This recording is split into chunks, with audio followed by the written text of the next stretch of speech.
ਕਹਾਣੀ ਹੈ ਹਨੂਕ ਮਸੀਹ ਦੀ, ਜਿਨ੍ਹਾਂ ਦਾ ਪਾਲਣ ਪੋਸ਼ਣ ਪੰਜਾਬ ਦੇ ਲੁਧਿਆਣਾ ਸ਼ਹਿਰ ਵਿੱਚ ਹੋਇਆ। ਮੇਰੇ ਜਨਮ ਤੋਂ ਪਹਿਲਾਂ ਮੇਰੇ ਵੱਡੇ ਭਰਾ ਦੀ ਆਲ ਆਫ ਸਡਨ ਜਿਹੜੀ ਹੈ ਕਿ ਉਹ ਮ੍ਰਿਤਿੂ ਹੋ ਗਈ ਔਰ ਇਸ ਕਾਰਨ ਮੇਰੇ ਮਾਂ-ਬਾਪ ਬਹੁਤ ਸਾਰੇ ਡਿਪਰੈਸ਼ਨ 'ਚ ਚਲੇ ਗਏ। ਤੇ ਫਿਰ ਇੱਦਾਂ ਹੋਇਆ ਕਿ ਇੱਕ ਦਿਨ ਇੱਕ ਮਸੀਹ ਪਾਦਰ ਜਿਹੜੇ ਕਿ ਸਾਧੂ ਸੀ ਸਾਈਂ ਫਕੀਰ ਮਸੀਹ, ਉਹਨਾਂ ਦਾ ਸਾਡੇ ਘਰ 'ਚ ਆਉਣਾ ਹੋਇਆ। ਜਦੋਂ ਉਹਨਾਂ ਨੇ ਇਹ ਗੱਲ ਨੂੰ ਸੁਣਿਆ ਤੇ ਉਹਨਾਂ ਨੇ ਵਚਨ 'ਚੋਂ ਮੇਰੇ ਮਾਂ-ਬਾਪ ਨੂੰ ਤਸੱਲੀ ਦਿੱਤੀ और वचन शेयर किया उन्होंने कि धर्मी जन की प्रार्थना ना कुछ भी संभव है। और उन्होंने दुआ की और मम्मी पापा को यही इनकरेज किया कि आप भी दुआ करें और खुदा आपको फिर से बरकत देगा। और खुदा ने उनकी और मेरे माँ बाप की दुआओं को सुना और उत्तर दिया। ਹਨੂਕ ਨੂੰ ਜਨਮ ਲੈਂਦੇ ਹੀ ਡਬਲ ਨਿਮੋਨੀਆ ਹੋ ਗਿਆ ਸੀ, ਪਰ ਮਾਤਾ ਪਿਤਾ ਦੀਆਂ ਪ੍ਰਾਰਥਨਾਵਾਂ ਦੇ ਰਾਹੀਂ ਉਹਨਾਂ ਨੂੰ ਨਵਾਂ ਜੀਵਨ ਮਿਲਿਆ। और मैं बड़ा हुआ, जो भी मेरे को माँ बाप ने सिखाया उनकी शिक्षाओं पे मैं चलता रहा। वो सिखाते रहे कि बेटा बाइबल पढ़ना और दुआ करना मसीहों के लिए बहुत ज़रूरी है। उन्होंने मैंने सिखाया ते दस्या करके कि दुआ दे नाल कुछ भी संभव है। ਇੱਕ ਦਿਨ ਬੱਸ ਵਿੱਚ ਸਫ਼ਰ ਕਰਦੇ ਹੋਏ ਹਨੂਕ ਦੇ ਸਰੀਰ ਵਿੱਚ ਬਹੁਤ ਦਰਦ ਉੱਠਿਆ ਅਤੇ ਉਹਨਾਂ ਨੂੰ ਡਾਕਟਰ ਦੇ ਕੋਲ ਲਿਜਾਇਆ ਗਿਆ।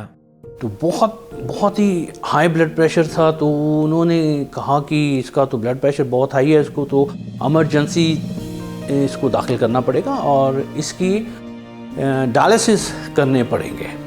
इस दौरान उन्होंने पता लग गया, जो बायोप्सी के रिजल्ट आए तो उन्होंने पता लग गया कि मेरी किडनियाँ लार्ज हो गई। ਹਨੂਕ ਪ੍ਰਾਰਥਨਾ ਦਾ ਮਹੱਤਵ ਜਾਣਦੇ ਸਨ ਅਤੇ ਉਹਨਾਂ ਨੇ ਪ੍ਰਭੂ ਦੇ ਸੇਵਕਾਂ ਨੂੰ ਪ੍ਰਾਰਥਨਾ ਕਰਨ ਦਾ ਨਿਵੇਦਨ ਕੀਤਾ ਅਤੇ ਖੁਦ ਵੀ ਪ੍ਰਾਰਥਨਾ ਵਿੱਚ ਲੀਨ ਹੋ ਗਏ। मैं ऐसे पीछे हाथ रख के सो रहा था तो ऐसा हुआ, ऑल ऑफ सडन मुझे ऐसा लगा कि मैं खिंच गया, किसी ने मेरे को खींच दिया। उसके बाद से फिर मुझे कभी कोई दर्द नहीं हुआ, कभी कोई मुझे परेशानी नहीं हुई, किडनियाँ मेरी ठीक हो गई। ਫਿਰ 2005 ਵਿੱਚ ਹਨੂਕ ਅਮਰੀਕਾ ਚਲੇ ਗਏ ਅਤੇ ਸਮਾਂ ਗੁਜ਼ਰਨ ਲੱਗਾ, ਲੇਕਿਨ ਅਚਾਨਕ ਇੱਕ ਦਿਨ ਕੁਝ ਅਜਿਹਾ ਹੋਇਆ। ਇੱਥੇ ਜਦੋਂ ਮੈਂ ਆਇਆ ਤਾਂ ਉਸ ਤੋਂ ਬਾਅਦ ਤਾਂ ਚੱਲਦਾ ਰਿਹਾ, ਮੇਰੀ ਸ਼ਾਦੀ ਹੋ ਗਈ, ਬੱਚਾ ਹੋ ਗਿਆ। ਬੱਚੇ ਦੇ 1-1.5 ਸਾਲ ਤੋਂ ਬਾਅਦ ਮੈਨੂੰ ਰੈਗੂਲਰਲੀ हार्ट अटैक होने लग गए। तो मुझे डॉक्टर पूछता है कि यार तू जिंदा कैसे है? मैंने कहा मुझे नहीं पता। कहता तेरे को पता है तेरे को क्या हुआ? तेरी 100% आर्टरी ब्लॉक है। वो लास्ट हार्ट अटैक जो 2022 होया तो उस तो बाद डॉक्टर ने कहा कि हुण असी स्टेंट नहीं पा सकते, तेरी 100% ब्लॉकेज है तो सानू बाईपास ही करना पैना है। 2023 में मार्च 23 को मेरी बाईपास सर्जरी हुई। ਹਨੂਕ ਦੇ ਜੀਵਨ ਵਿੱਚ ਬਹੁਤ ਸਾਰੀਆਂ ਬੁਰੀਆਂ ਪਰਿਸਥਿਤੀਆਂ ਆਈਆਂ, ਲੇਕਿਨ ਹਰ ਵਾਰ ਉਹਨਾਂ ਨੇ ਪ੍ਰਭੂ ਯਿਸੂ ਨੂੰ ਪੁਕਾਰਿਆ ਅਤੇ ਸਮਰੱਥਾ ਹਾਸਲ ਕੀਤੀ। ਜਿਵੇਂ ਕਿ ਵਚਨ ਦੇ ਵਿੱਚ ਆਇਆ ਕਿ ਐ ਮੇਰੇ ਮਨ ਪਰਮੇਸ਼ਵਰ ਨੂੰ ਧੰਨੇ ਕਹਿ ਔਰ ਉਹਦੇ ਕੀਤੇ ਹੋਏ ਕਿਸੇ ਵੀ ਉਪਕਾਰ ਨੂੰ ਨਾ ਭੁਲਾ। ਤੇ ਇਸ ਵਚਨ ਨੇ ਮੈਨੂੰ ਹਰ ਵਕਤ ਸੰਭਾਲੀ ਰੱਖਿਆ ਔਰ ਹਰ ਸਿਚੁਏਸ਼ਨ ਦੇ ਵਿੱਚ ਮੈਨੂੰ ਉਹਨਾਂ ਨੇ दृढ़ किया तो मैं परमेश्वर के नाल जुड़िया रहा। खुदा ने मुझे उसी दौरान में गाना देना शुरू किया।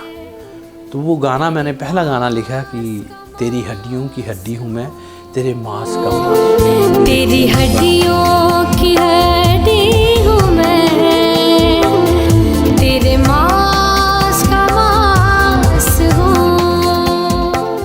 ਪ੍ਰਭੂ ਦੁਆਰਾ ਮਿਲੇ ਇਸ ਟੈਲੈਂਟ ਨੂੰ ਹਨੂਕ ਨੇ ਹੋਰ ਨਿਖਾਰਿਆ ਅਤੇ ਅੱਜ ਉਹ ਇਸ ਨੂੰ ਪਰਮੇਸ਼ਰ ਦੀ ਉਸਤਤ ਦੇ ਲਈ ਇਸਤੇਮਾਲ ਕਰ ਰਹੇ ਹਨ।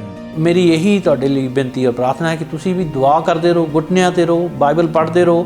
परिस्थितियाँ कैसी भी हों, कैसे भी हालात हों, लेकिन अगर आप प्रार्थना और बाइबल पढ़ते रहते हैं और अपने घुटनों पे रहते हैं तो खुदा आपको हर तरह की परिस्थितियों से निकाल सकता है। और खुदावंद ने पिछले दिनों मुझे एक गाना दिया, मेरा खुदा मेरे बनाने का हुनर रखता है, मेरी कमज़ोरियों को मेरी ताकत बनाने का हुनर रखता है। मेरा खुदा मेरे बनाने का हुनर रखता है, मेरी कमज़ोरियों